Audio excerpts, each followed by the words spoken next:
Hello बच्चों।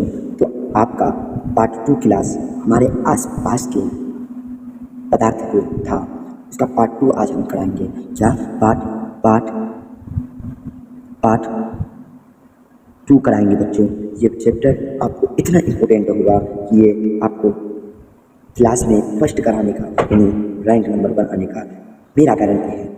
और मैं आपको एक बात बताना चाहता हूँ कि आप इस पर भरोसा कीजिए। और चलिए आज का क्लास शुरू करते हैं। क्लास शुरू करने से पहले आप हमारे इस चैनल को सब्सक्राइब कीजिए ताकि हमें हौसला मिले, एंड शेयर कीजिए, लाइक कीजिए। तो भाइयों, पदार्थ के कण एक दूसरे के आकर्षित करते हैं, तो चलिए क्लास शुरू करते हैं। पदार्थ के कण एक दूसरे को आकर्षित करते हैं। आकर्षित मतलब अपनी ओर खींचना। जब देखो, जब हम पानी के नल को खोलते हैं और पानी की धार को अपनी अंगुली से तोड़ने की कोशिश करते हैं, क्या वह धारा टूट जाता है? नहीं, क्योंकि पानी धारा जुड़ी रहती है। जैसे कि धार जुड़ी रहती है, इसका मतलब यह है कि पानी एक कण दूसरे कण के साथ आकर्षण बल से जुड़ा होता है। किसके साथ जुड़ा होता है बच्चों? आकर्षण बल के साथ जुड़ा होता है। और बच्चों, पानी के कण एक दूसरे के साथ आकर्षण बल से जुड़े होते हैं। क्या बोले? हम बोले थे पहले, आकर्षण बल के साथ जुड़े होते हैं। पदार्थ के कण के बीच रिक्त स्थान होता है। क्या होता है? पदार्थ के कण के बीच एक रिक्त स्थान होता है। क्या होता है? रिक्त स्थान। एक छोटा सा बीच में स्थान होता है। जैसे कि हम कोई चीज़ रखते हैं, मान के चलिए ये रखते हैं, बीच में एक रिक्त स्थान ढाना, इसके बीच एक रिक्त स्थान रहा, इसीलिए हम कह सकते हैं कि पदार्थ के बीच एक रिक्त स्थान होता है। क्या होता है? रिक्त स्थान होता है। क्या? रिक्त स्थान। और उनकी गतिजता ठोस पदार्थों में सबसे कम होती है, द्रव अवस्था में, गैस अवस्था में अत्यधिक होती है। क्या होती है? गैस अवस्था में अत्यधिक होती है। गैस अवस्था में अत्यधिक और द्रव अवस्था में माध्यम। द्रव अवस्था में माध्यम, द्रव अवस्था में माध्यम और गैस अवस्था में अत्यधिक। और ठोस में सबसे कम। ठोस में बच्चों सबसे कम। आखिर ठोस में कम क्यों होता है? ठोस में सबसे कम होता है और द्रव में माध्यम होता है, गैस में अत्यधिक होता है। इसको लेकर चलिए चर्चा करते हैं। आकर्षण बल भी ठोस में अत्यधिक, द्रव में माध्यम, गैस में सबसे कम होता है। आकर्षण बल, अब यहाँ पे देखिए, आकर्षण बल वहाँ पे गतिज में ठोस कम होता है, तो द्रव माध्यम होता है और गैस अत्यधिक होता है। और यहाँ पे आकर्षण बल में ठोस अत्यधिक होता है और द्रव माध्यम होता है और गैस कम होता है। यहाँ पे ठोस अधिक हुआ, वहाँ पे ठोस कम था, द्रव माध्यम है। और द्रव भी वहाँ पे भी माध्यम था, यहाँ पे भी माध्यम, यहाँ पे भी माध्यम, और गैस सबसे कम, यहाँ पे गैस सबसे अधिक था। तो हमें समझ में आ रहा है कि ऊर्जा गतिजता अधिक था और यहाँ पे आकर्षण बल कम है। समझ में आ गया? गैसीय अवस्था में कणों की गति, गैसीय अवस्था में कणों में गति मध्यम होती है, द्रव अवस्था में और न्यूनतम होती है, ठोस अवस्था में अधिकतम होती है। आपको हम एक क्रियाकलाप के जरिए से समझाएंगे। आपको हम ऐसे समझाएंगे कि आप बोर्ड एग्जाम में 400 प्लस लाएंगे। अगर इस चैनल से जुड़े रहेंगे, इस चैनल में जुड़े रहेंगे, तो 10th में आपको हम गारंटी के साथ कह रहे हैं कि 400 प्लस लाने की गारंटी मैं दिलाता हूँ और मैं दिलाऊंगा, क्योंकि मेरा छोटा भाई अगर टॉप करेगा तो मेरा ही नाम रोशन होगा। मेरा छोटा भाई टॉप करेगा, मेरा ही नाम रोशन होगा।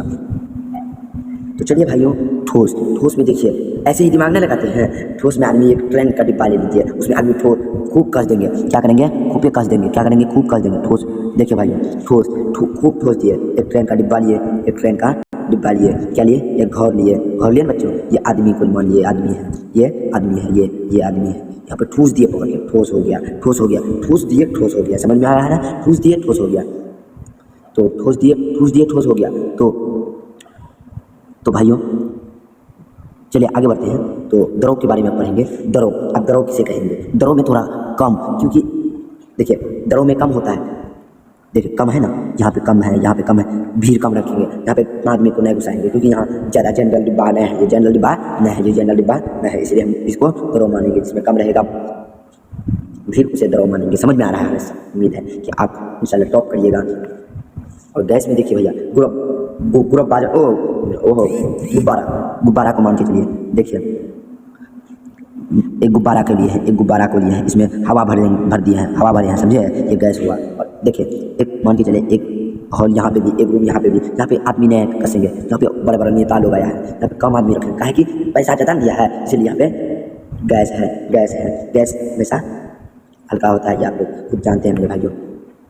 अब आपको हम समझा रहे हैं, इसका मतलब यह है कि ठोस काफ़ी भरा हुआ अंडा का गुच्छा लीजिए, मान के चलो अंडा का गुच्छा है, ये इसमें बहुत सारा है और द्रव में कम रहेगा, क्योंकि इसमें रिक्त थोड़ा थोड़ा इस तरह में दिखेगा, द्रव में थोड़ा थोड़ा देखिए यहाँ पे है, हर जगह है ना। तो ये द्रव हो गया, गैस को मान के चलिए, गैस में हो ना, गैस में थोड़ा यहाँ एक तो कम रहेगा, उतना आदमी ना भीड़ नहीं रखेंगे यहाँ पे, समझे, गैस में कम आदमी रहता है। तो चलिए अब इन्हीं सब बातों को आप पढ़ते हैं। चित्र तीनों अवस्था के कणों को योजनाबद्ध आवर्धित चित्र पदार्थ की अवस्था को समझेंगे। पदार्थ की क्या, किस चीज़ को समझेंगे, अवस्था को समझेंगे। भौतिक रूप से पदार्थ तीन अवस्था में पाए जाते हैं, समझे ना। पहले बोले ठोस, द्रव, गैस, पदार्थ तीन अवस्था में पाए जाते हैं ना। कितना अवस्था में, तीन, यानी ऐसे रखिएगा, तीन ऐसे याद, तीन भाई हम, तीन, एक हम, एक तुम, एक मोबाइल, तीन हम लोग, तीन भाई है ना। तो समझ में आ रहा है आप लोगों को, उम्मीद है। क्या है, पदार्थ तीन प्रकार के होते हैं, ठोस, द्रव, गैस, हो गया, तो पढ़ने का जरूरत नहीं है, रट्टा मारने का जरूरत नहीं है। और हम मानव शरीर को भी पदार्थ की तीन अवस्था में विभाजित करते हैं।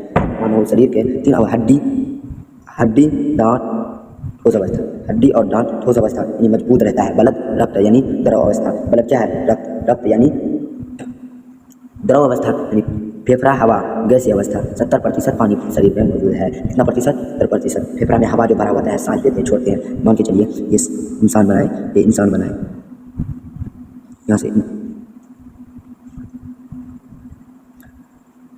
यहाँ से हम सांस ले रहे हैं, छोड़ रहे हैं, ले रहे हैं, छोड़ रहे हैं, ले रहे हैं, छोड़ रहे हैं। ये भी एक पढ़ाई है भाई। ये नहीं सोचेगा कि भैया गलत पढ़ा रहा है, ये गलत कैसे पढ़ा रहा है, ऐसा नहीं है भाइयों। तो चलिए ठोस अवस्था के बारे में करेंगे। ठोस अवस्था एक निश्चित आकार का होता है। ठोस क्या होता है, निश्चित आकार का होता है। ठोस अवस्था में स्पष्ट सीमाएं होती है। ठोस अवस्था में निश्चित आकार का होता है, एक आकार होता है। ठोस क्या होता है, एक आकार होता है। ठोस अवस्था में स्पष्ट सीमाएं होती है, एक सीमा होता है, निश्चित या स्थिर आयतन होता है। ठोस में क्या होता है, आयतन होता है। क्या बच्चा होता है, बच्चा पार्टी, आयतन होता है। क्या होता है, आयतन होता है। इनका संपिंडता नगण्य होती है। ये इनका संपिंडता नगण्य होता है। ये दृढ़ होता है। क्या होता है, दृढ़ होता है। उदाहरण के लिए बच्चों, बाल लगने से रबर बैट का आकार बदल जाता है, लेकिन बल हटा लेने से यह पुनः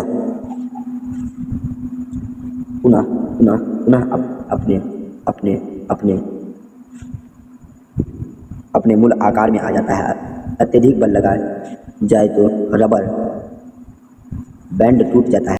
मान के चलिए ये रबर खींच लिए, समझे, ये ज़्यादा खींचेगा। एक आदमी यहाँ पे है, एक आदमी यहाँ पे है, समझे। अब ज़्यादा खींचते हैं इसको, ये इधर खींचेगा, ये इधर खींचेगा, तो बीच में क्या होगा, टूट जाएगा। यहाँ पे टूट जाएगा, रबर ज़्यादा खींचने से टूट जाता है। समझे तो समझ में आ गया। तो अगला वीडियो में भाइयों कल मिलेगा, पार्ट 3 के लिए आप लोग इंतज़ार कीजिएगा, क्योंकि आपका भाई भूलता नहीं है। इंशाल्लाह ज़रूर क्लास कराएंगे। आप लोग हमें सपोर्ट करिए, क्योंकि आपका भाई, आपका छोटा भाई समझ लीजिए। भाई सपोर्ट कीजिए।